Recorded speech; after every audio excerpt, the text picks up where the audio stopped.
ദുബായിൽ ഭവന വിപണിയിൽ പ്രതിസന്ധി കാരണം വാടക നിരക്കുകൾ കുതിച്ചുയരുന്നു. മലയാളികൾ ഉൾപ്പെടെയുള്ള പ്രവാസികൾക്ക് വൻ തിരിച്ചടി.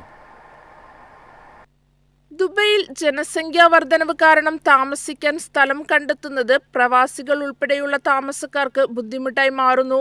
ദുബായിയുടെ ജനസംഖ്യ 2040 ആകുമ്പോഴേക്കും 5.8 മില്യണായി ഉയരുമെന്നാണ് പ്രതീക്ഷിക്കുന്നത്.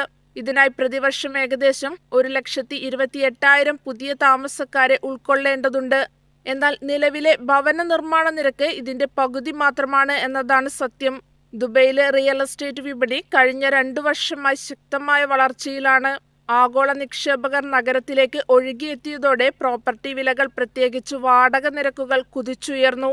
റിയൽ എസ്റ്റേറ്റ് വില വർധനവ് താഴ്ന്ന വരുമാനക്കാർ കൂടുതലായി ആശ്രയിക്കുന്ന ലേബർ ക്യാമ്പുകൾ പോലുള്ള താമസ സ്ഥലങ്ങളുടെ വാടകയും വർദ്ധിച്ചു.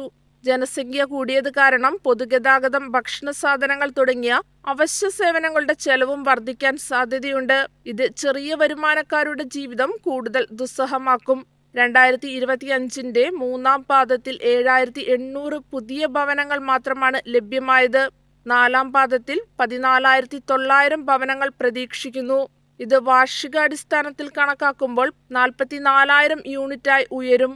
സുരക്ഷ, ആഡംബര ജീവിതം, നികുതിരഹിത ജീവിതം എന്നിവയെല്ലാം ആളുകളെ കൂടുതൽ ദുബായിലേക്ക് ആകർഷിക്കുന്നുണ്ട്. എന്നാൽ പ്രോപ്പർട്ടി വിലയും വാടകയും ഇവർക്ക് തിരിച്ചടിയായി മാറുന്നു.